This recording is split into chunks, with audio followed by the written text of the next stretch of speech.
So welcome to the Princeton Adult School program. This is Social Media Strategy for Authors. And of course, we're presenting this virtually because, well, it's easier for some people right now. It's the end of the heart of the pandemic, but some people may not yet quite be ready to go back to an in-person situation. But the program at the high school is done very well. There's a lot of room in the classroom there. If you have a chance to go back to in-person, you might enjoy that as well. And so let's get ourselves started. And I will introduce myself for you. So my name is David Schuckman. And oops, there we go. And basically, I'm an IT guy. I have my own IT consulting company, it's Princeton Technology Advisors, so kind of just based in the Princeton area. We do website updates and redesigns. We also run some projects for clients. Clients tend to be small business and not-for-profit organizations. I typically don't have big size business clients. There's one that I have, but most of them are smaller businesses. And then through relationships that I have with other business partners and tech partners, we can help with what's called managed services. So if you had a small office and you wanted the computers networked and virus protected and all managed directly, I can hook you up with that. And I also do email marketing, search engine marketing, and SEO, search engine optimization. We'll be talking about these because they're relevant to social media as well. And like I mentioned a little while ago, I'm also a blogger. I've been a little lazy about it lately, but I've got over 100 articles. The topics I tend to talk about, and they're all available on my website, which I'll give you later, but the topics I tend to talk about are all technology topics, but written for the layperson. My clients tend to be people that are very savvy with what they do, their business, their activities. And so when I talk tech or write tech, I write it more to the less technical people. That's the audience I like to work with. So if you have any interest in some tech topics, you may want to check that out. And so again, we're going to talk not so much as a deep dive, but we're going to talk more at a strategic level of different technologies that you may be able to use as authors and as writers or publishers of content, and how to get them maybe a little bit more attention, draw people into them, or draw people to how you're posting. And so for one, I wanted to kind of level set and define social media. And this is a topic of interest of mine for a while, and I've looked into, what different, I guess, definitions were, and I really liked this one, and I posted it here. So what social media is the collective of online communications channels, we'll come back to that term, communications channels, dedicated to community-based input, interaction, content sharing, and collaboration. And so when I had read this definition, I just liked it a lot, and I saved it, and I use it in this and another presentation that I do. But as I kind of read it again a couple of times and digested it, I realized that for someone not yet familiar or comfortable using social media, it's a little bit confusing. And so I kind of boiled it down to this. You're really using the internet to share information with other people. And that's all social media is. And there are different platforms and different messages and different ways people are using it. I don't at all want to get into a political discussion, but clearly the political world uses social media. The news media does as well. And so, but it's basically using the internet to share information among other people. And so that's really what it is. And that comment I made about communication channels, it's underscored right there. And that's kind of what we'll talk about. And what this diagram is, I like this diagram. It is called a spoke and hub diagram. The hub is the center of your activity, and then there are spokes that go out to other things. And it's called spoke and hub because it's kind of like, I guess, a bicycle wheel or a bicycle tire, where you have the hub in the center, and the spokes hold the rim that spins around, and you drive and you ride. Automobiles also have a hub, and the rim is very thick, not spokes, but it's kind of similar. And then all these other things, whether it's PPC, which is pay-per-click, or SEO, or email marketing, or social media, all these other things, they're out in the wheel, and they're connected by the spokes. And the reason why I like this is when you start developing an online or digital presence, the website really is the hub of all your activity. And I'm sure even if you don't have a website of your own yet, you've seen plenty of websites, and they may have lots of web pages and they contain lots of information. Sometimes when there are a lot of pages, it's segregated. So one page might be about me, and one page might be about topics, another might be products and services, and there's all these different web pages, but the whole website in its total covers everything. But these little hubs on the outside spokes on the outside, these other communication channels, they tend to be snippets, smaller pieces of information. You might go on a Facebook page and write one post about one thing, or you might have an email marketing campaign and promote one other thing. And so they tend to be snippets. And so you want to use those other channels connected to your website. You'll draw them back. So maybe at the signature of the email, you might have your web address, or maybe in your social media post, you might write, oh, to learn more, click here to go to my website, which has everything. So the hub is the center of all your online activity, and these spokes are almost like specialized or individualized content. And so it's a diagram that I do like and subscribe to. And why is social media presence important at all? Well, for one thing, your readers expect you to be there. So readers do expect you to be on social media. If you're in business, if this is a business prospect as well, your customers, your clients expect you to be there. Not much different than if you think about if you've met somebody because you're looking for a service or a product, maybe even something as simple as an electrician or a plumber. And you say, I like what you have to say, may I have your business card? Imagine if they said, oh, I'm sorry, I don't have a business card. You would think that's a little unusual. Well, not having a website in today's day and age, or certainly an online presence today, is a little unusual. People are searching for products and services and information online all the time. And I don't really have to go much more further into that other than saying, well, you do this. You're probably online and you're doing your own research for products and services online. And so other people are as well. And also professional sites, professional presence online gives you and your brand credibility. And you do have a brand. It's not that you're selling anything other than hopefully your book and your writings, but what type of writer are you and what is it you like to talk about in your writings? That begins to develop your brand, what you're known by. Actually, Jeff Bezos has a very interesting definition for brand. He says your brand is what people say about you when you're not in the room. So that's kind of how they think of us. Also, you get to demonstrate other interests and knowledge and expertise beyond just the individual thing that you may be promoting. So it helps people understand more about you, more about your expertise, just how knowledgeable you are. And if you're not yet known, this is where people begin to find out about you.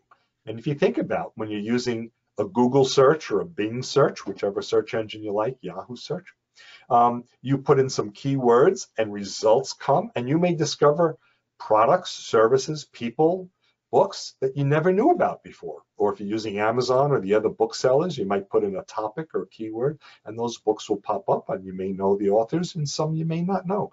So being online, this is where people begin to learn about you, begin to find out about you. The bottom line is, if you're not found online, you're irrelevant. And I don't mean to be saying that as an insult at all. I don't mean to say, you yourself, you are irrelevant.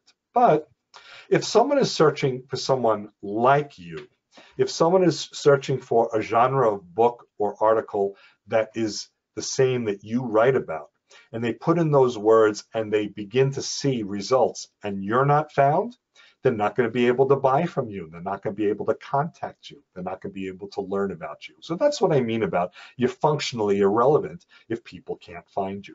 So you do want to develop an online presence. Okay, so far so good? Yep. Good. So there are certainly benefits, but to benefit using social media, you do need to have a strategy. And you really need to think about what it is I want to accomplish. What are you trying to achieve? And so you have to define for yourself what it is you want to achieve, and then build a social media strategy that can satisfy that and can take that into consideration.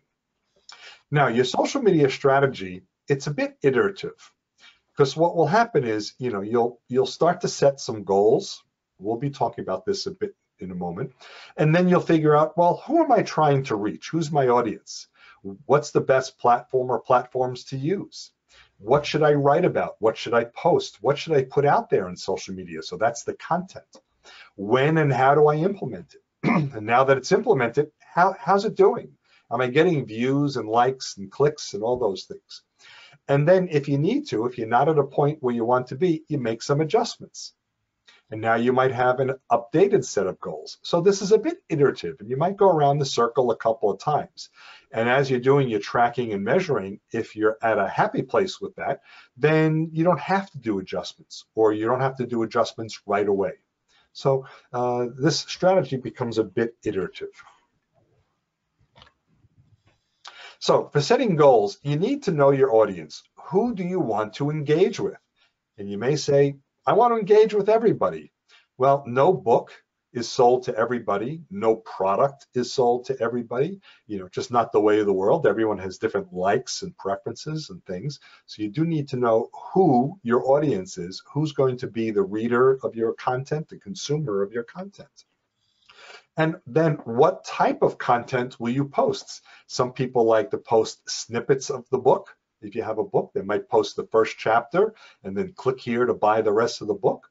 Some people like to post content that talks more about the characters, a little bit offline or out of the direct content that's in the book. So you have to decide, and if it's character-based, of course. If you're writing something of more of a content guide, informational guide, you may talk more about the subject matter. So you have to decide what type of content it is you're going to post. And then where are you going to post? What are the websites or the social media sites or the emails? What's the best way you can promote it? And how often?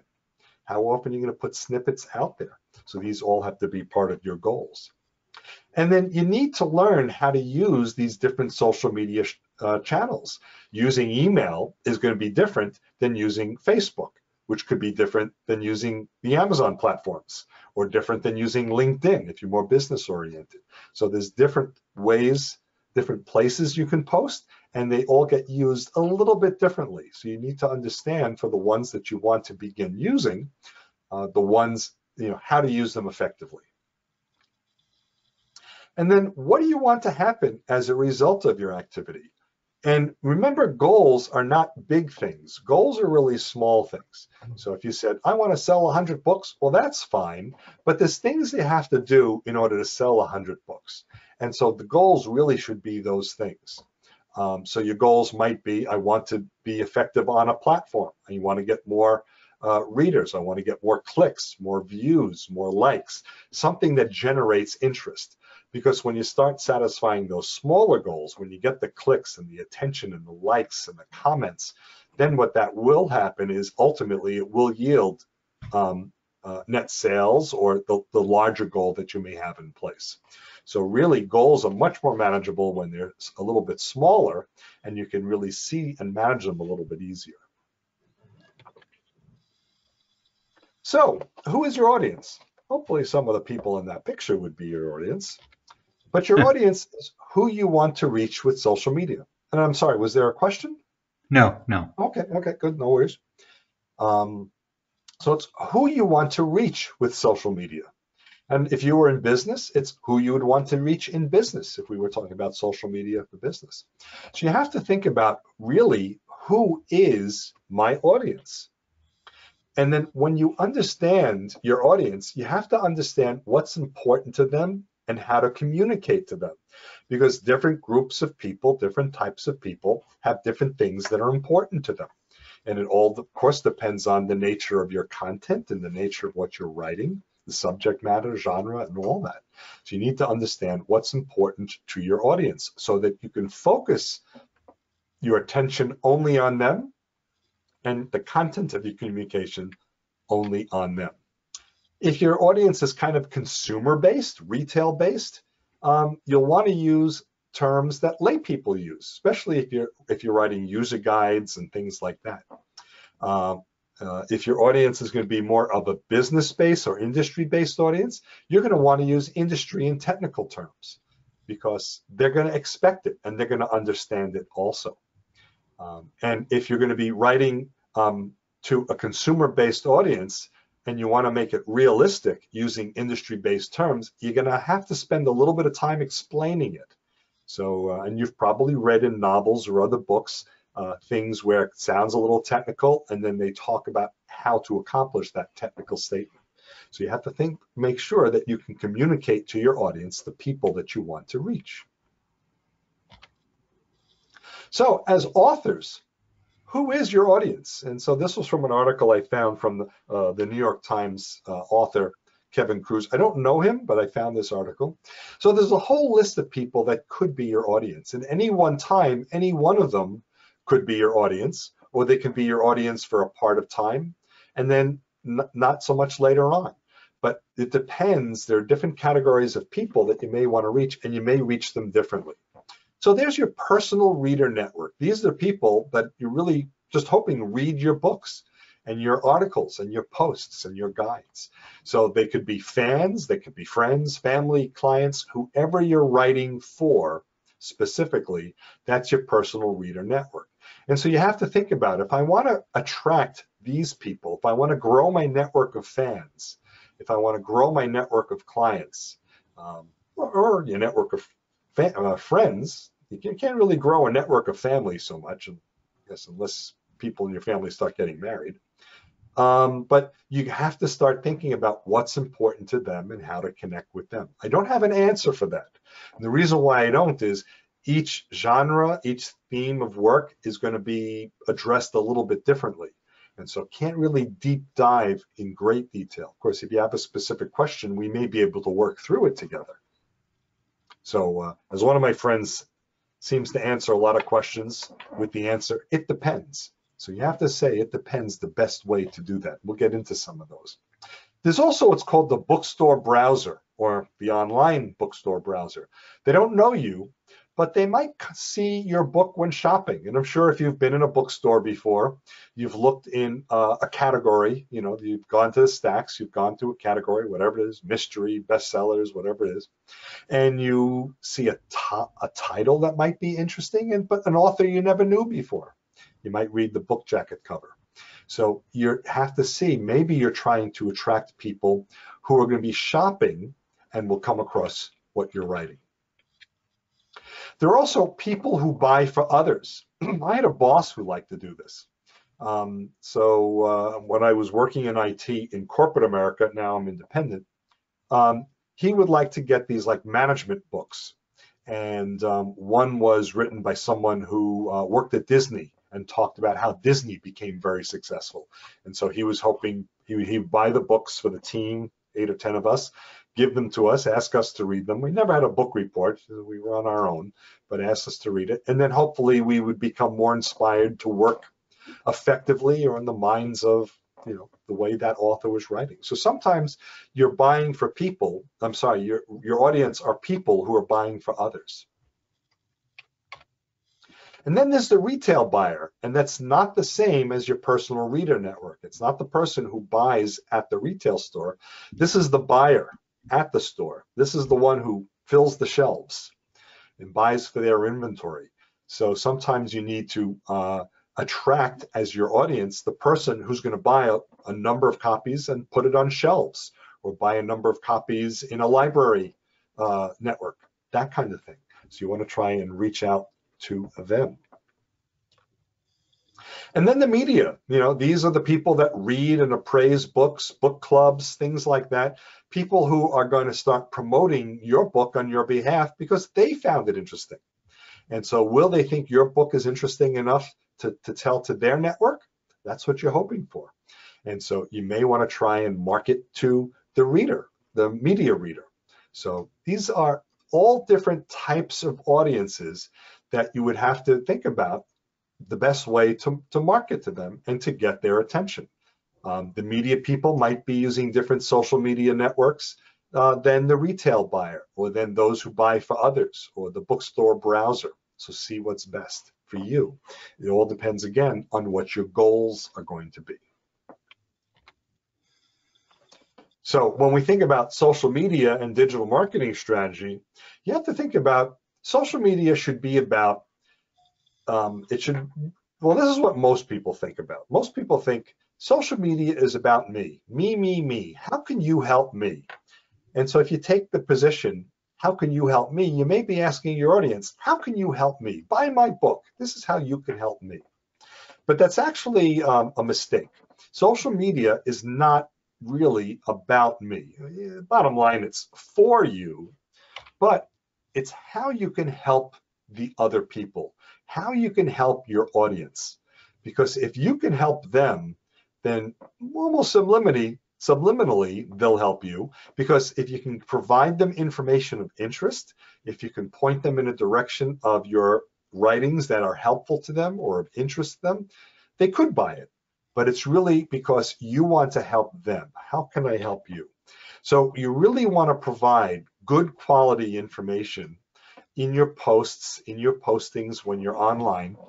Not worry about as much quantity, but the quality should really be good. It should be based on what they need. And then ultimately, whether it's a social media post or some other place online, you want to post, direct them to your website, or direct them if you're selling through Amazon or Barnes & Noble or someplace else that they can get more valuable information and more helpful information for them. So you really have to think about, it's not about yourself or for yourself, it's for them. So if you want to know what's the most effective or among the most effective platforms to be on from social media, here's some. This was from a Content Marketing Institute article that was written just a couple of years ago. And this is the second time I've seen this article. They did one in 2016 as well. So I used to have the 2016 version on my slide. This is the 2021 version I had for the last year. And so if you're doing marketing B2B, business to business, if the writings that you have are going to be more industry-based, business-based, you're writing to a business-oriented audience, then here are the social media sites on the left side that tend to be used the most by people who are marketing B2B content. LinkedIn is the #1 for that purpose, followed by Twitter and Facebook. You also see YouTube, very big, and Instagram. YouTube and Instagram are terrific for video and image marketing. So if you're going to have a lot of that, a lot of times when you have images that are going to be on LinkedIn, Twitter, or Facebook, you're actually posting them on those other sites and providing a link. And you may have heard of some of these other social media sites. They're on the right side of the page, like Pinterest and Quora and Reddit and so forth. Those for B2B, at least as of last year, a little bit less, actually a lot less. So TikTok is a growing platform, but not as much for B2B. And by the way, if you do download this slide deck a little later, that link on the bottom, contentmarketinginstitute.com and so forth, that link is a live link. And so you can click on it and you can read the whole article. That's a big article. And then here's an article for the B2C, business to consumer. So if your writings are mostly for the retail type customer, the end user type customer who's not a business person, you can see Facebook flipped right up to the top. And then of the top 5, LinkedIn is at the bottom.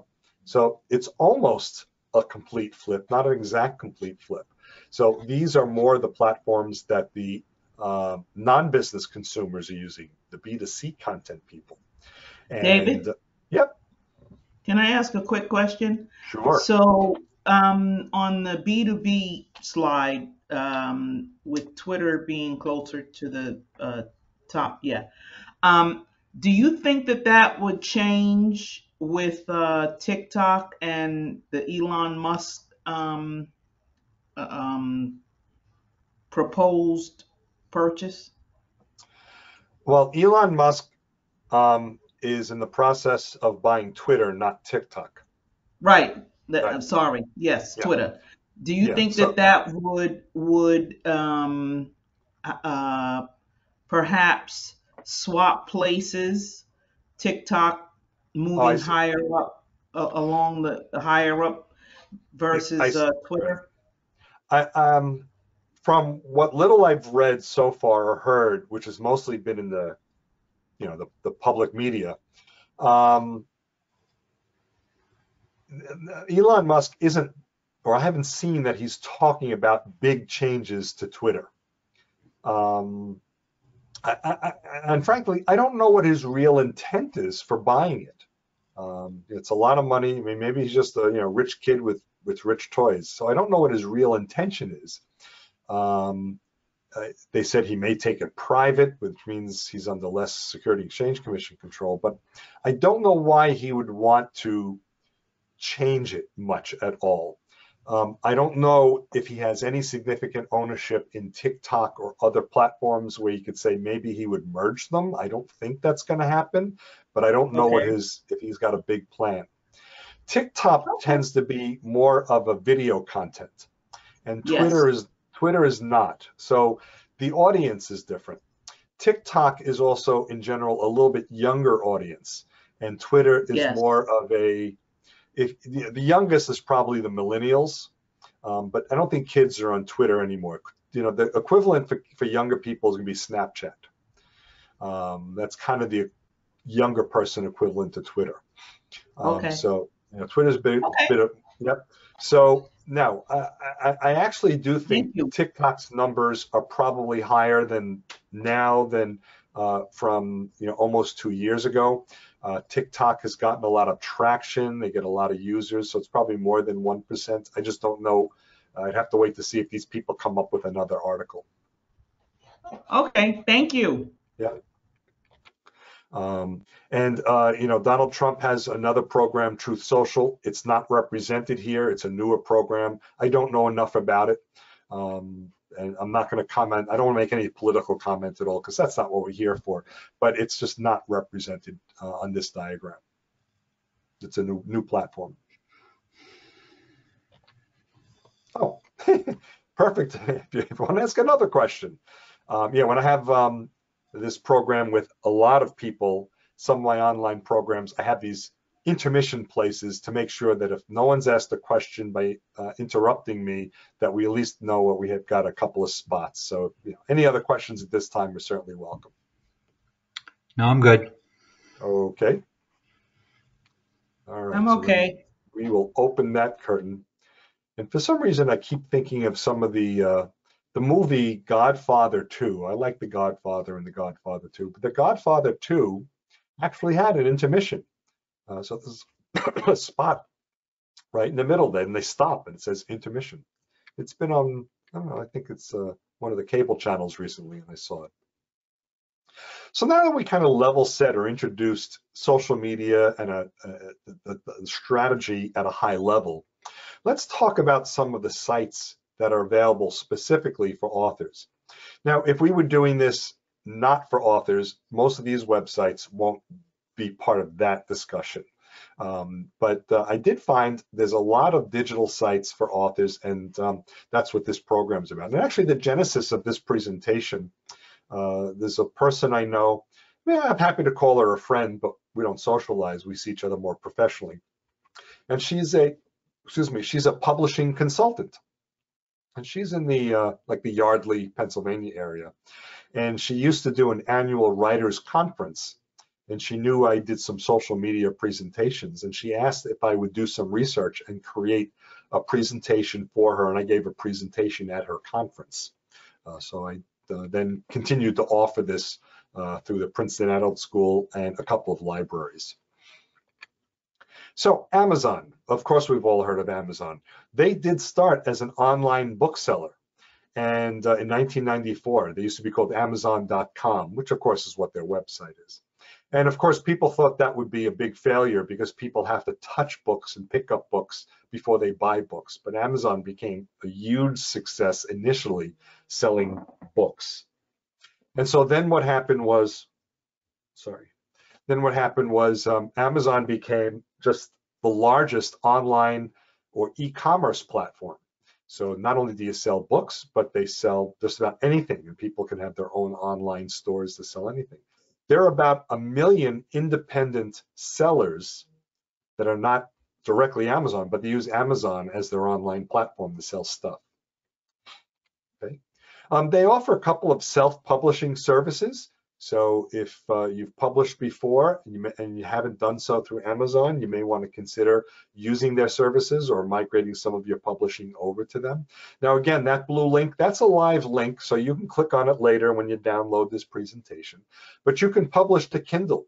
It's a completely free program, and so you can put your book or whatever it is you're writing into their online platform, Kindle. Kindle is an app, and so you can read online. The app is for computers, for tablets and smartphones. And then you've probably seen people can buy Kindle content for a whole lot less than they can when they buy compared to the paper content.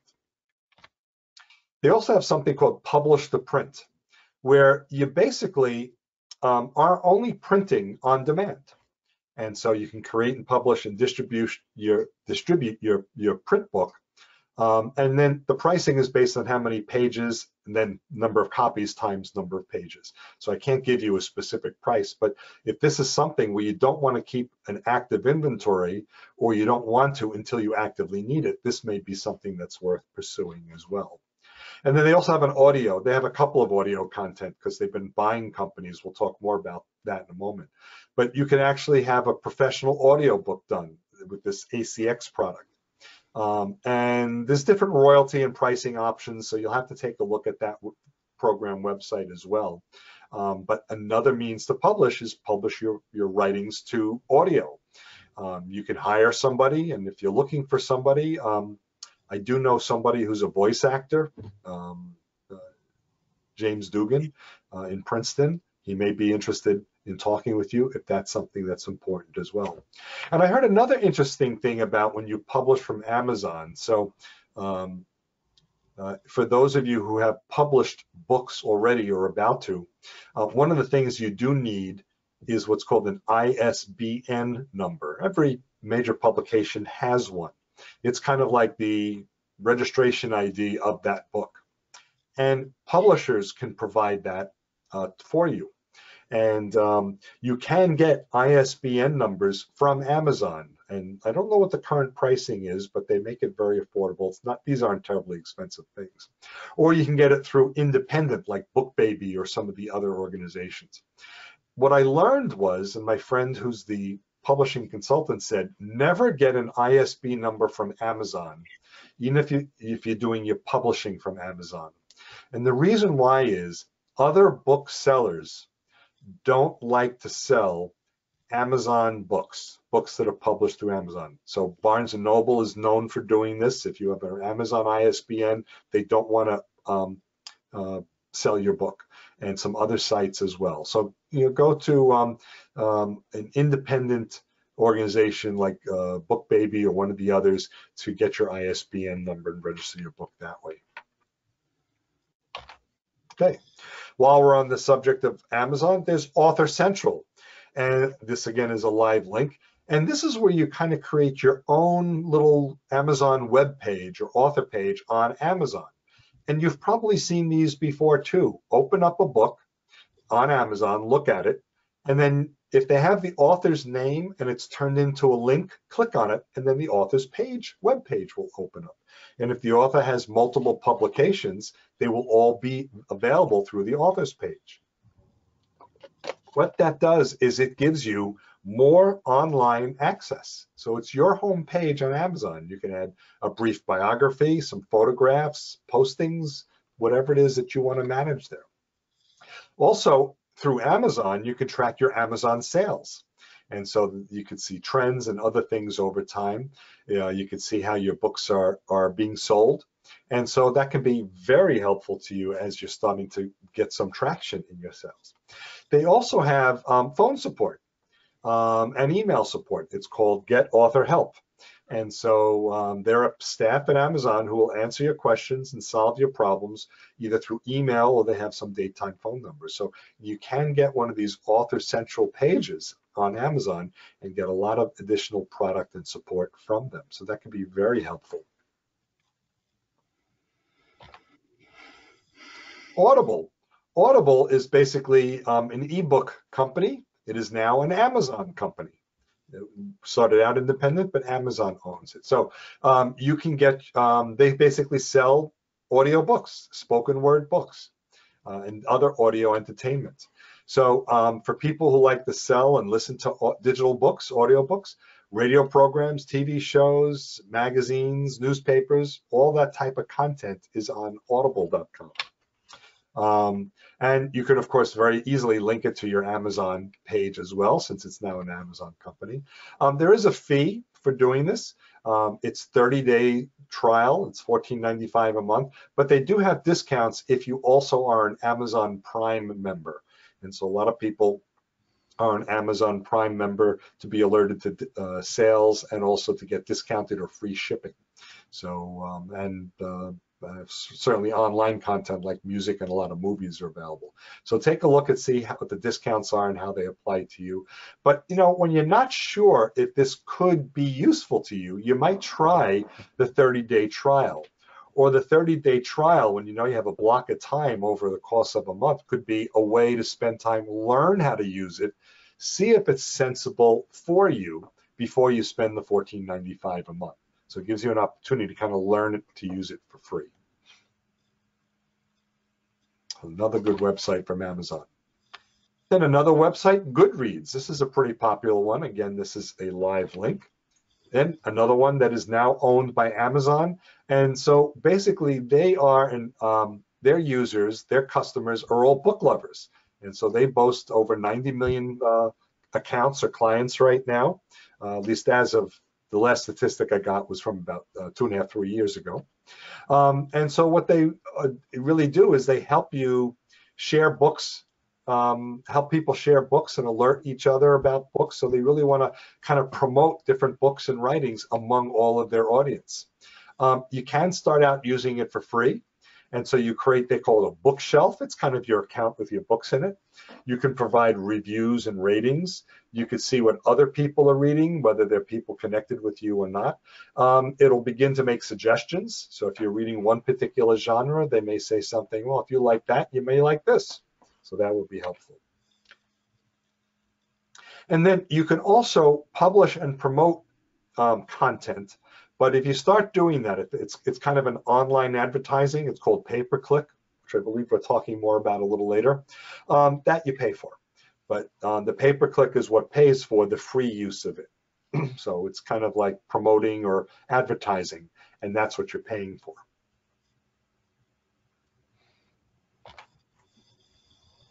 Okay, Issuu, another social media website that's good for authors and for readers. This is not an Amazon company, so if you don't like Amazon, you may like this. But they, similar to Goodreads, they want to connect the content to the people who are interested in that content, and that's their primary mission. So they're a digital publishing platform of all sorts of written content, magazines, newspapers, corporate literature is there, DIY guides, all sorts of things. Catalogs are published in Issuu and promoted through Issuu. They do give you publishing tools to help you get your content online. You can start out free, and the free version comes with ads. They also limit the amount of content you can upload for free. And then they have a monthly contract or monthly subscription starting at $19 a month that gets rid of the ads and allows you to upload more content. I believe they have several pricing depending on the amount of content that you would upload. Okay.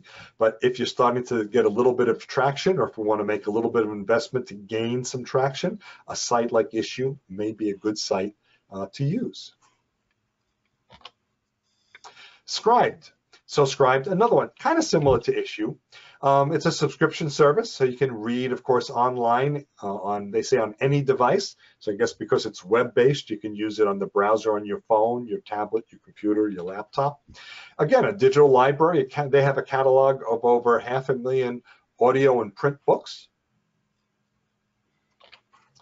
And they say their audience is a diverse community of authors, publishers, and readers. So typically people who visit this program are authors, publishers, and readers.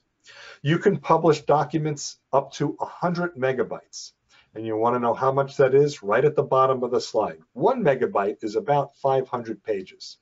So you get a lot of content that you can publish. And please, I don't know if that's single space or double space. This is roughly what I've heard as terms of it. But if you want to go to unlimited, $9.99 a month. Again, they have a 30-day free subscription. So you may try and get an account, look at the content, look it over, see how it works, see what they're publishing, see if it's something that's similar to what you do, what you write about, and make a determination if Scribd is good for you as well. So you've got 30 days to kind of look around. Now, when you have these multiple 30-day subscriptions, don't all start them on the same day. Pick one and start with that one, so you focus on it. Then later on, a month or two later, you can look at the next subscription if you're ready to move on to another one at all. Of course, if you start working with one of these free 30-day subscriptions and right away you figure out it's not a match for yourself, then move on to the other one. But if you're going to spend the 30 days, spend one at a time, just so you can focus all your attention and learn the most about it you can. Kindle Unlimited, this is another online service. This is from Amazon. I guess I certainly could have put this slide closer to the other Amazon slides, but this is their ebook website. They have over 1 million ebooks, and so you can use their Kindle app. I know I've got the Kindle app on my phone. I don't have a lot of content that I use, but a couple books that I've downloaded. And so, within what their service offering is, it's basically unlimited reading and listening on the devices where you can get the app. So you download books from to the Kindle app, and you can read right online. They have a free 30-day trial, $9.99 a month. They do have an offer. You could get a 6-month trial for $30, and I believe that is still active. Take a look at that and see how you can publish with the Kindle software your content, so you can make your content available. And if you want to consume content, you can use a service like this. Okay, so those are the sites that I found that are very much geared specifically to people that are authors, that are writers and readers of content. But there's certainly lots of social media websites that are out there. I mean, we saw that list of sites that were out there on the charts. So let's talk a little bit about them. Facebook, you definitely have heard of Facebook. Facebook is the largest social media platform on the planet. They boast over 2.8 billion users. It's probably a little bit more now. The stat is almost 2 years old. 65% of US residents have an account. So since you are an author and you live in the United States, there's a good chance that people that you know, people you want to reach, are going to be in the United States and have Facebook. So if you think Facebook is a good place for your audience and for where you want to be, you can reach potentially a lot of people there. It typically is good for more of a consumer-based oriented audience rather than a commercial-based or business-based audience. It's just the nature of Facebook. Facebook used to be used by young people, but the young people have moved along using other websites now. So this tends to be a more mature audience that's using Facebook right now. So again, think in terms of your audience. LinkedIn. LinkedIn is the #1 B2B audience. So if you're going to be reaching out to the business world, commercial, industrial, business-oriented, that would be a good place to be. I do use LinkedIn for some of my business connections as well, so I like using LinkedIn. They have over 740 million users in over 200 countries, and I'm sure that number is now up as well. LinkedIn, if you didn't know, is owned by Microsoft, and Microsoft has been investing in LinkedIn. LinkedIn was a publicly traded company, and I don't know if Microsoft took them private. So there was money that was invested, and they're just moving more and more. Putting a lot more. They're putting a lot more video and audio type controls in LinkedIn lately. You can even do meetings in LinkedIn. Not quite as robust as Zoom or these types of platforms, but a lot like Google Meet. They kind of compete on that level. Twitter. Twitter doesn't report how many users they have. They have what they call active users. Twitter is known to have about 300 million users, but they report about 192 are active on the platform on any one day. You tend not to be able to write a lot on Twitter. You're limited to 240 characters in any one post, and those posts are called tweets, just a cute name. I have no idea if Elon Musk is planning to make changes to that count from 240. A number of years ago, about 3-4 years ago, it was updated to the 240 from 120. So they did make it a little bit bigger, but it's good for snippets to promote. Read more about my book, click here, and then put a link. So that kind of stuff. I'll be doing an author signing. Click here to find the address, Barnes & Noble, whatever, and put a link. So it's really good for headline advertising. Works out very well. Blogging. I'm a big fan of blogging. I like blogging. I've had over 100 blog posts myself. I like using blogging to write posts that support my expertise and the things that I like to talk about. So that's what I like to use blogging for. So I'll write a topic on email best practices as an example, or website tips and tricks, things like that. But a blog, it's a website, or it could be a page on your website. And what it is you write these articles, and the articles are called posts. So that's what blogging is or is about. And you tend to write shorter articles. You don't tend to write, your whole book kind of thing in a blog. I tend to think it really should be more of an opinion or informing of something about you. If you have a great discovery, don't blog about it. Go find a professional journal and publish it there. It can be snippets of your book. One of my clients had written a book, and she put some snippets of her book on her website. You can post it on your own website, or you can find other websites that support your genre or your area of interest. And then in that case, what will happen is you can promote on other websites, not just your own. So that could be very helpful. Okay. And among the things that you do, you demonstrate your interest, your expertise, those sorts of things. So that's what tends to be there. But I like blogging, and certainly for those of you who are writers or really getting into it, this may be something that you gravitate to. Oh, and there is our second intermission. Any questions right now? And I see Martin has joined us, so welcome, Martin. Thank you. Yep, I know you've joined a little late, but this program, we've decided, we all voted, we're recording it.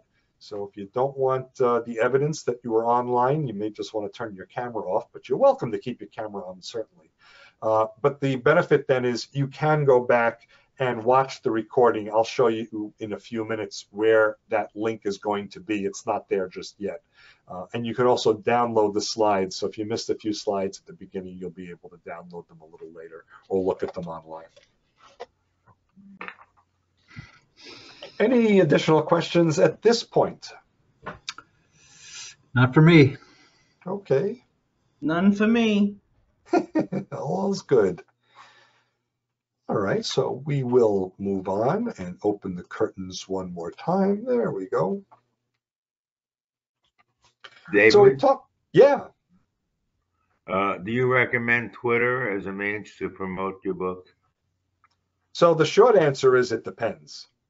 But in general, Twitter could be a great platform, and it depends on your audience. So you can't be on every social media platform. There's just too many out there. So you need to understand who your audience is, which websites they use, which platforms they use. And if you find and discover that your audience are consumers of content on Twitter, it's a great platform. But you can't write a lot on Twitter because posts are only 240 characters. So you tend to put a lot more of your information someplace else. Your other social media sites or on your website and so forth. And then Twitter, you kind of use to alert people that there's something of interest and then give them the link to go where the rest of that information is. But it's a good advertising platform, promotion platform. Yep.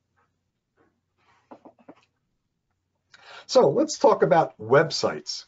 Now, this specifically is your website. So far we've talked about some social media platforms as part of your digital strategy, but having a website is very important. And if you remember, we talked about that spoke and hub diagram, the hub in the center and all these other sites on the spokes on the outside. The hub is your website.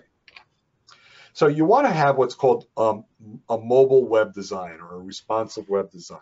You basically want your website to show the pages nicely on different screen sizes. And if you go back, 10 years ago, you said, my website just has to fit on a nice monitor.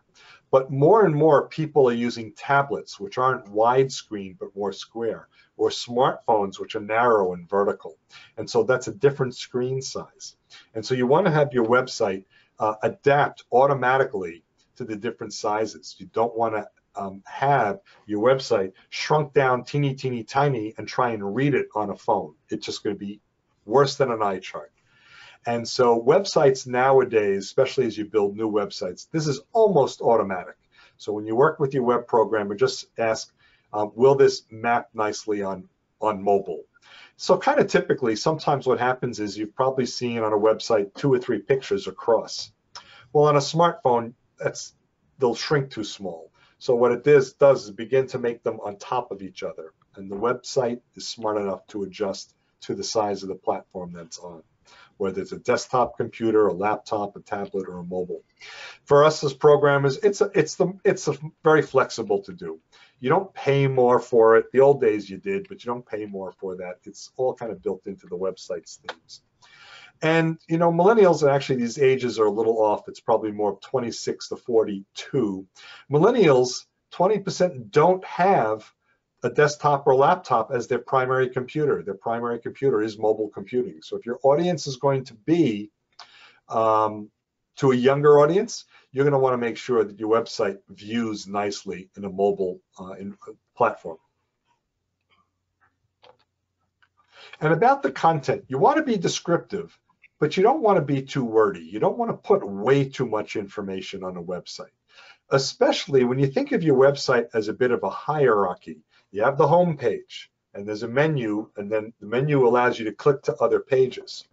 And then maybe on those pages, you have links to go to even other pages. And if you view that as a hierarchy, the higher up on the hierarchy, the home page, and maybe the menu level pages, don't put a lot of content. If there's too much words there, you may turn off your reader and your audience.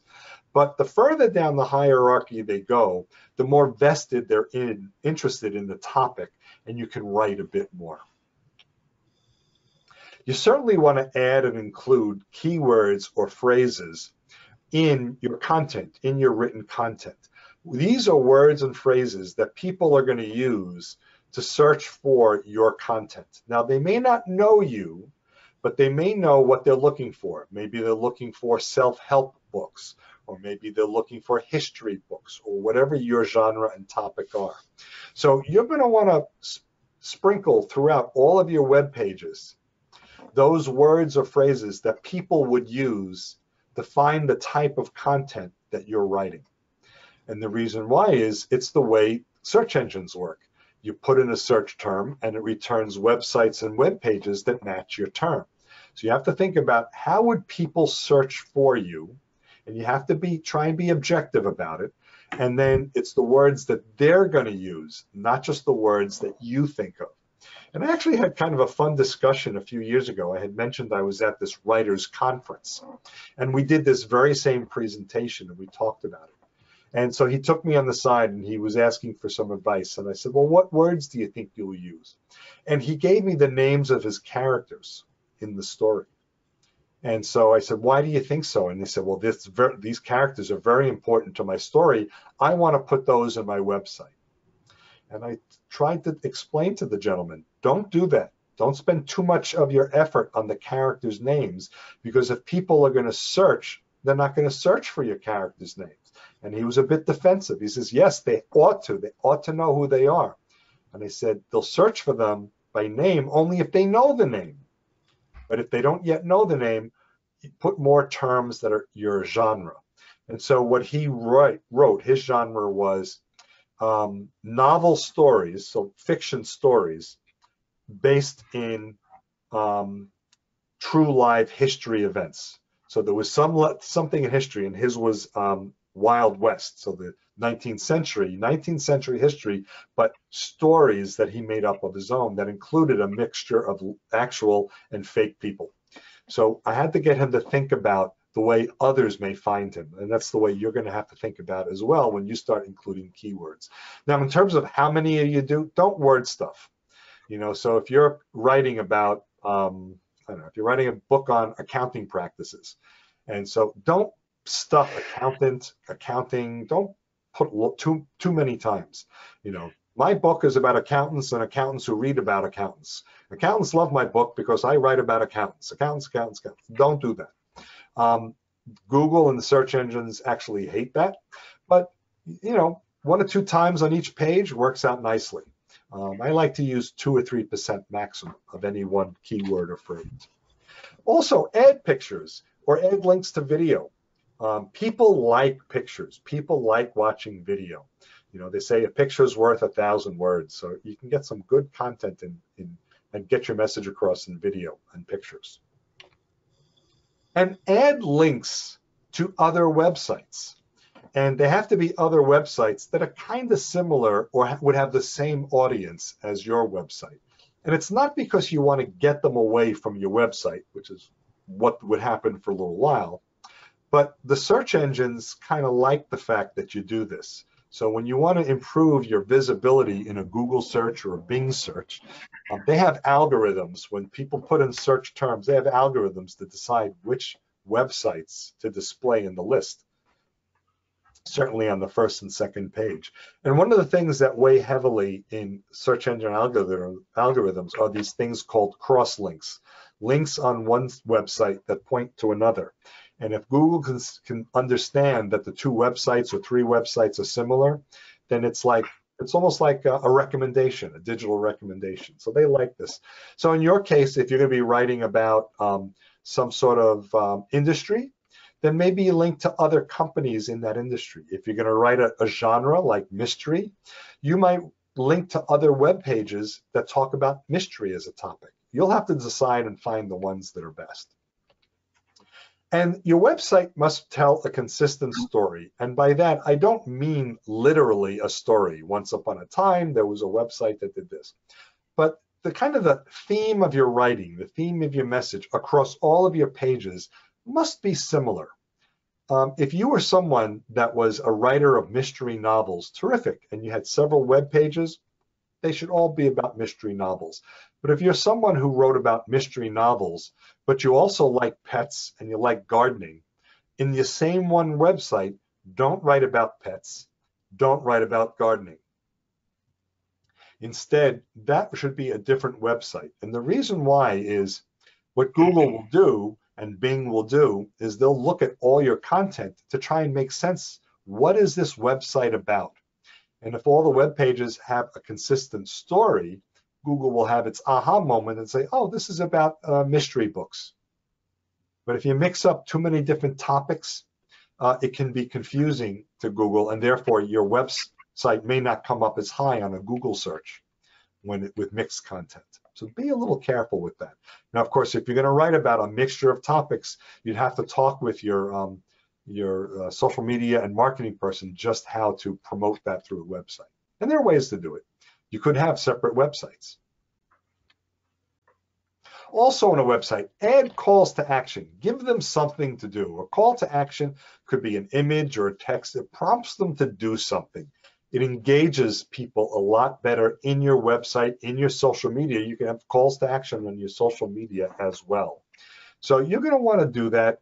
It could be sign up for our newsletter, sign up for our notifications, download for free, or a little pop-up that says, buy now and get free shipping, things like that.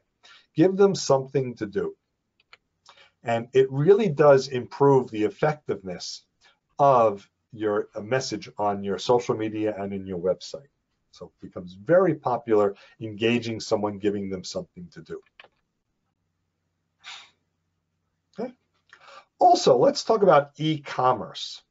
It is a digital marketing strategy. And if I'm starting to go a little faster, you want to go back to anything, let me know, no worries. So with e-commerce, what is it? It's really buying and selling things, products or services, through these electronic channels such as the internet. Online shopping, that's probably the best thing. Cyber Monday, where you're buying things right after Thanksgiving. So it's known as online shopping. And what's nice about it, there's no barrier to geography. There's no barrier to time or day. So if you like to sleep at night, but someone wants to buy your book, they can buy it in the middle of the night, and they don't need to engage with you directly. Someone across the country, around the world, can buy from someone who's in another part of the world. So there's no barrier of geography. So it works out very nicely. Now, there are different ways to sell on e-commerce, and some of them are really quite easy. There are a couple of tools out there. One is called eBay. It's been around forever as an auction website where people bid on stuff. But less and less, there are less auctions, and it's used almost like Amazon now as just as an online shopping website. They do have auctions, but not as many as they used to. So here's a picture from the eBay website, someone selling this leather wallet. And you can see it says buy it now. It doesn't say post your price. How much are you willing to bid? Another, of course, is Amazon. And as I mentioned, Amazon has over 1 million individuals that use Amazon as their e-commerce website. They have their own stores on Amazon. And so here's one. This one was called Mats Factory. The reason why I stumbled across this, I wound up buying 2 of these mats. I like this mat. It was something I wanted to use as an outdoor floor mat, just to wipe the dirt off my shoes before coming in the house. And so I did shop on Amazon.com, but I found I ordered from Mats Factory. Now, Amazon and eBay do tend to take a larger percentage than if you had your own e-commerce website or if you sold through your own website. The flip side is Amazon has the most traffic of any of the online e-tailers. eBay has a lot. Walmart, I believe, is number 2 right now, Walmart.com. They bought another company and branded it to themselves. So, and Walmart also has independents that are there.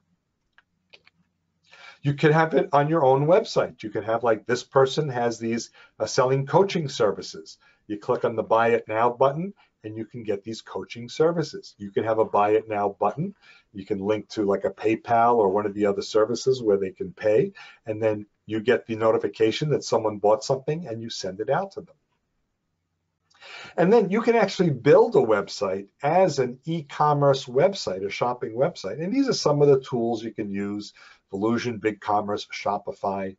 What's nice with these platforms is they already have the functionality built in, not just that you want to buy something. You can pick if you were selling like clothing or something that had different sizes or different colors. They have the easy ability to add different styles and sizes. Or maybe you would say hardcover or soft cover or ebook, that kind of thing. And you can give them options. And it gives it a lot of flexibility to set that stuff up pretty easily. So that's what's nice. So some people would say, should I use a WordPress for my website? Should I use Square or any of the others? Yeah, you could. These are website platforms that are built specifically for e-commerce. So you may want to look into that. I work with a partner, and we use Shopify. And there are some best practices if you're going to be using e-commerce to promote your writing in your book. You certainly want to make a good first impression. I'm not sure this guy is making a good first impression on his date or prom, whatever he's going to. So you want to have good content, which includes text copy and images. And that would be as pictures possibly of the cover of your book. You want to make sure that you're using an e-commerce platform that's going to be mobile friendly, so it does display nicely. Most of those platforms there. And you would like to be able to have customer reviews. One friend of mine did just publish his book in September, and he was nice enough, because I'm a friend, he gave me a PDF version, and he told me it's being published on September 12th. Can you read the book now? He gave me a month notice, and then put a review right on Amazon. So he's selling through Amazon. So I put a nice review for him. I was not a buyer through Amazon because he gave me a free copy, but he got some nice reviews, which worked out nicely. And if you're going to use e-commerce, make it easy to buy. Don't make it hard. Show the price right up front. Have really convenient shipping options like free shipping, of course, or maybe flat rate shipping.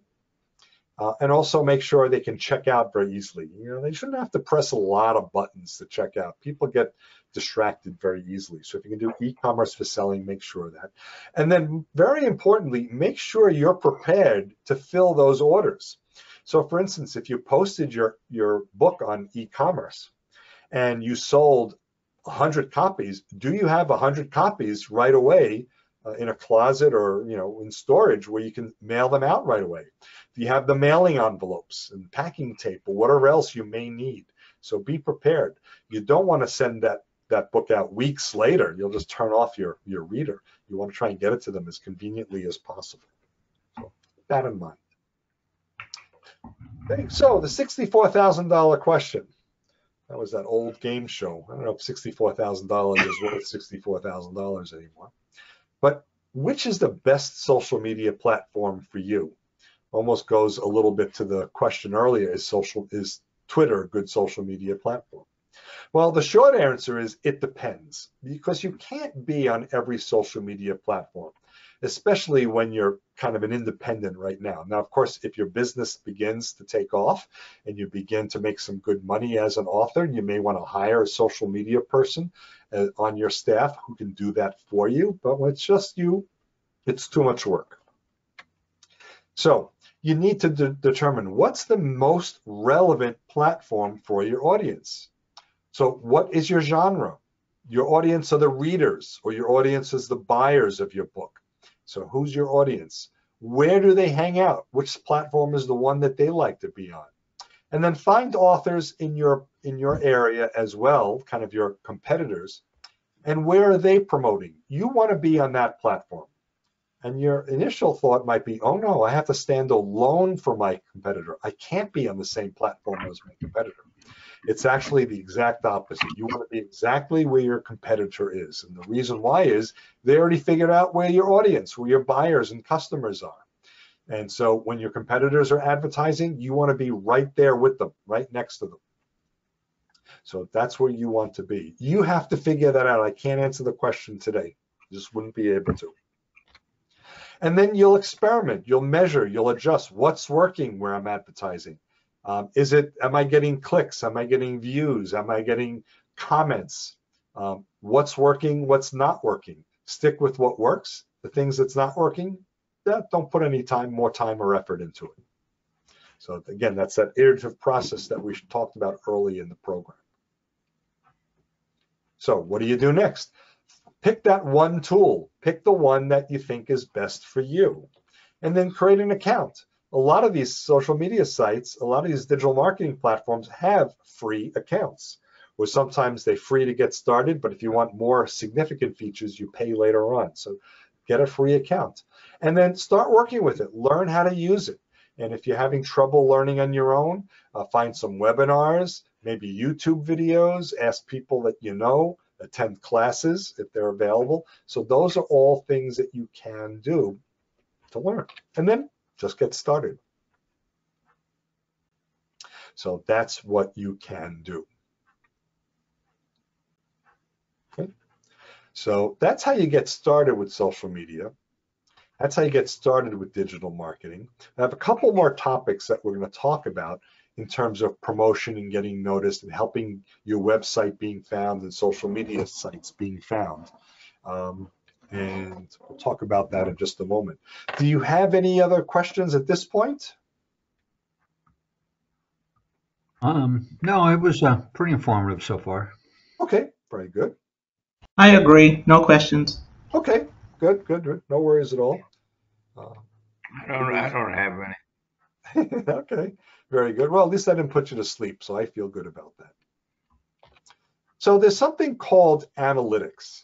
And these are basically the statistics associated with the activity of your social media sites and your websites. And so they're kind of telling you, are people looking at my website? Are people looking at my social media, or are they not doing so? And so you start advertising, you want to see what your return on investment is. Am I getting value out of it? And that's kind of what analytics is. So you get to monitor the continued performance of your social media posts, your social media sites, and it can't tell you what to do. It won't tell you do more of this or do more of that, but you could, based on the information, make an informed decision on what changes you may be able to make, and then monitor for another few weeks. Probably 3 or 4 weeks is a good period of time to monitor. Okay? So measure the results to see the effectiveness. How are your programs doing? What's working well? The information that it shows you can help make very well-informed decisions. And then the things that are working well, spend your time there, especially since you're probably a person of one right now. And spend your time in the areas that are most productive. You can tweak them as you need. Okay? And are you achieving your goals for social media? And so if you are, then you can stick with what's working. If you're not, you can tweak. Tweaking may be time to move to another site, or maybe change the way and words I'm using on the sites that I am on right now. Try and find ways to get attention that way through the changes in the content. So for analytics, Google Analytics is the best tool out there for your website. And what's nice is it's completely free. And by free, I mean there's no subscription. It doesn't cost anything. You don't pay for it. No recurring charges, whatever free means to you. Google makes it free because they want you to use it, and they want to improve and keep increasing the usability of users on Google. And what Google Analytics does is it gives you very clear insight as to where your visitors are coming from. Now, you won't see who's coming. You won't see, did David look at my website? But what you will see is the number of people that went to your website from, well, I'm in Princeton Junction. You can see right down to the zip code where people are coming to. And then you can aggregate even higher. Metropolitan, suburban area, county, state, countries, and so forth. It gives you all sorts of information. How many page views did I get? Which pages did they click on? When they were on pages, did they click on links on my pages? Bounce rate, which is basically, did they come and go real fast? You don't want a high bounce rate. You want a lower bounce rate, things like that. On social media sites, they have their own analytics. They call it engagements. How many clicks, likes, follows? Am I getting comments on my posts? All those sorts of things. Impressions, how many times are people seeing my content based on the way I'm searching or the way they're searching on the social media sites? And so you want to see, you're getting plenty of impressions? Do they have the opportunity to see your content? You decide what to do with the information. The social media site can't say do this and do that, because it's not going to really understand who your competitors are, where your audience is, and so forth. And Google Analytics is the same way. Google does give you tools to help understand what are the keywords I should be using in case that's something you need to update on your content. And then fine-tune your strategy, adjust your content. And then next month, look at the results compared to this month. In Google's analytics tools, you'll be able to compare months, see the improvements or changes over time. Okay, so there you go as we begin to wrap up. So social media, as I said, there was a nice description I had earlier, but I boiled it down. It's using the internet to share information among people. That's just what it is. Includes your website. It could be e-commerce if you want to sell. Of course, Amazon could be e-commerce. Your social media pages, the social media platforms. There's lots of places to be digitally online. And then what you're going to want to do is you're going to want to monitor and tweak the tools that you use. You're going to want to monitor it and then update the content, monitor the performance, and make changes as you need. And then measure the change over time. And just get started with one. There are way too many platforms out there. It's like the 1,000-pound elephant, right? How do you eat a 1,000-pound elephant? One bite at a time. So just take that one bite. Find the platform that makes the most sense for you, the most sense for, and the place where your audience is going to spend the most time. Now, when you get comfortable and you get good at using that first one, then you can move on to another one. Or if you, of course, become very successful, you can hire a social media person to do that work for you. It's not uncommon. All right. So if you want to download this slide deck, it's there right now. This is my website, princetontechadvisors.com, princetontechadvisors.com. The next slide has my contact information and website as well. And then go to the workshops tab. There's no red arrow on my website. I'm just showing you where the workshop tab is. At the bottom, recently offered programs. All of my programs and presentations and classes I've done this year are on that web page. There's also links to my prior years of doing them as well. So this one is right at the top of the page. So that's what you can do. Okay. Can you repeat it, the site, please? Right there, princetontechadvisors.com, princetontechadvisors.com. Oh, okay. Yep. Thank you. Yeah, you're welcome. Yeah, and so go to the workshops tab and then recently offered programs. Okay. Yep. So what's on your mind? Anything, sometimes a topic like this, which could be quite robust, it's a little bit like Thanksgiving. You got to step away from the table. You're just too full. But, we have plenty of time still. If you'd like, any questions, concerns? Well, like I said, my wife, she published a novel, and it was a pretty lengthy book. And I kind of like followed some of the things that you did. I tried promoting it for her, and didn't have a whole lot of success. Her second book she finished. We're now just searching for an agent, and that's becoming a task. There's so many agents worldwide, and before we have Page Publishing, who is really a self-publishing company, Right. do that, we thought we'd try to find an agent, but it appears to be we may go back to Page Publishing and possibly try to promote the book ourselves. And but the fact that she did write one novel and completed a second one, in itself, it's an accomplishment. I'd still be on page one if it were me, but she completed it, and it's pretty good. Good for her. But yeah, your sites, Goodreads and Amazon Central and so forth, I did utilize those. Okay. And had a little bit of success, but probably wasn't informed enough how to manipulate it to the point that maybe it got the attention. But you provided a lot of information that I may go back and look at what we did previously and implement some of the comments that you had made. And that may be it. It could be you're on the right platforms, but the messaging isn't quite right, or not matching the way people are searching for you. So you may want to do that. There's another tool called, well, you can use Google Analytics. If you use Google Analytics, they have in there, and it's free, a tool where you can put in search terms, and Google will begin to give you a rating for it. They'll say it's good or not good, or it will also make recommendations of other search terms that may be more relevant.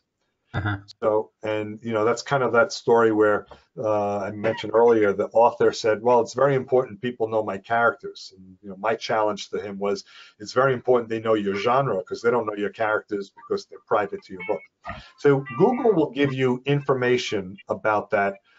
Google Trends is another, but Google Analytics will have, it's a free account. Your Gmail account will give it to you. Log on to Gmail and go to analytics.google.com.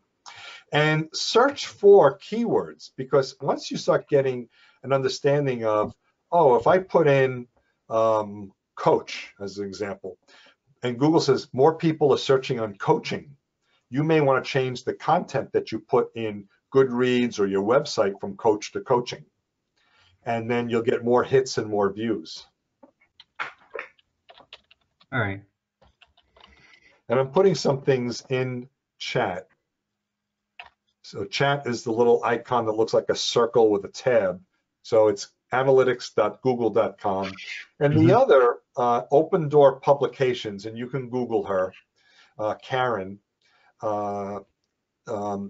She is a publishing consultant. So maybe she's someone you would want to have a conversation with, and she might be able to help you from the perspective of finding the right, maybe change how you're publishing or finding an agent. I don't have those sorts of contacts, but she may. Yep. So just Google Open Door Publications, and you could speak with Karen. And now, who is she now? What's her site? She's a publishing consultant, independent publishing consultant.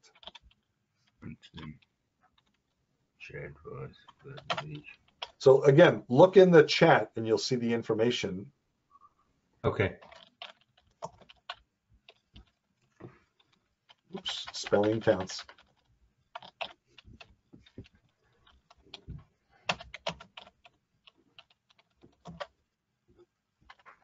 And she's David. local. Yep. David, I missed the first 45 minutes. Will you be repeating this program? Well, again, you could watch the video of it. And Oh, good. So, yeah. Well, if you go to my website, Princeton Tech Advisors, if you want, I'll show you how to do it. But what you'll see is on that page, the link for this presentation. Now, in another day or so, there'll be a link below it that will be the video. Okay, I should see real fast. Let me show you real fast. So it'll be like, oops, let's see. So this is, so here it is, social media for authors. Play presentation video. Oh, this is the one I did for the Princeton Public Library. So I have the video for that one. Here's Princeton Adult School. I did Introduction to Google Drive. Here's the video. So these words, play presentation video, will be right below the title for social media for authors. But if you can't wait, scroll down and you can watch the prior version instance of this same one. All right, thank you.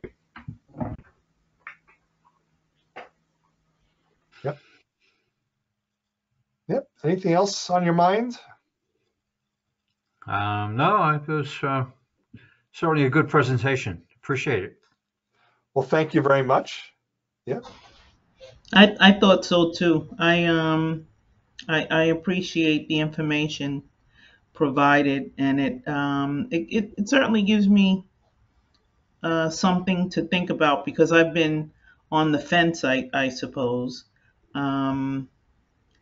And as you mentioned at the beginning, in terms of writing a book of short stories, one of the other things that I have been looking at, and this is why I was on the fence, is along with the short stories, more like articles. Like I guess briefly I would call it like an op-ed, and that would seem to me would fit more in a blog sphere. Sure. You know? Yeah. So yeah, that's kind of what I did. That's what I did. If you look at my blog site or my blog page, I've got all these blog posts here, and you can see it's not very long. Don't write a whole lot. Well, I wrote a lot of content, but each one is how to disagree with your boss.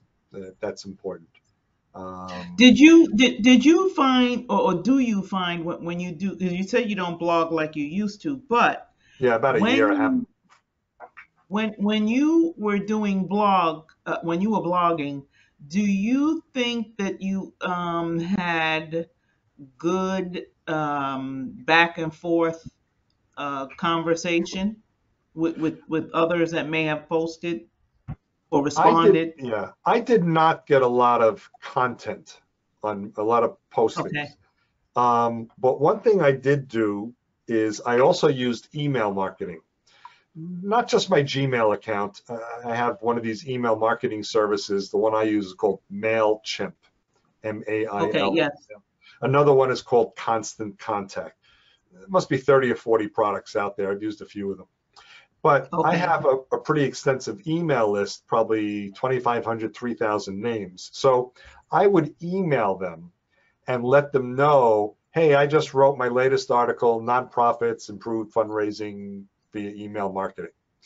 And so I did get to see then, so the analytics I used were built into MailChimp. How many people are reading my message? And then I went to the Google Analytics and looked at how many people are coming to the website.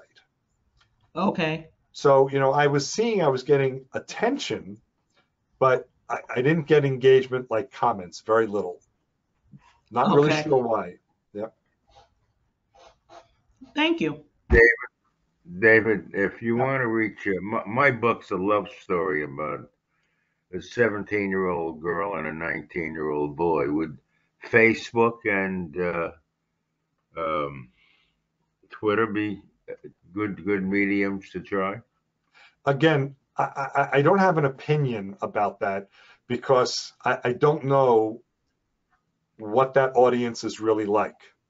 And so, you know, you have to kind of do that research on your own. And what you might start doing is if you can call the genre love story, that's fine. Young love, that's fine. I don't know what the proper terms are for you and your genre, but I would start using like Google and Google around and start seeing some of the content you're seeing that would be similar to yours, and see what others are doing, because it could be that your competitors, your authors in the same area, they kind of figured this out.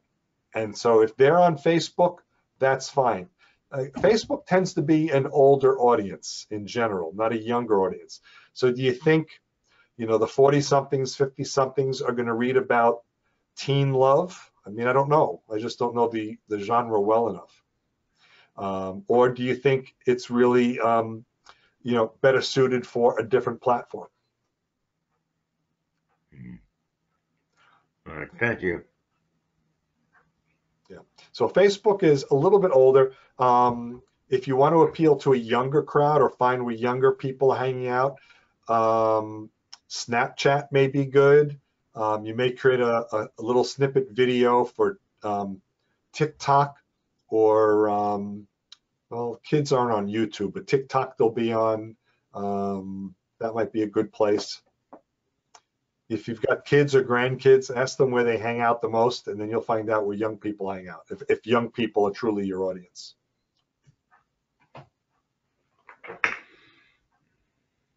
Yep. Yeah, so sorry I don't have that answer to the $64,000 question, because it's really dependent on you and you knowing your audience, which you'll know much better than I would know right now. Right. Okay. All right, David, thank you. Okay. Well, folks, thank you very much. And I appreciate the opportunity to meet you this evening. Glad you got some enjoyment out of this. I enjoyed the opportunity as well. You know, here's my contact information. You are welcome to contact me if you like. And if I can be of further help, I'd be happy to. Or maybe I'll see you at another Princeton Adult School class. Sounds good. Have a good evening, everybody. Thank you very much. Thank you. You You're too. welcome. Have Yep, a good bye-bye. evening. Oh, thank you. Bye-bye.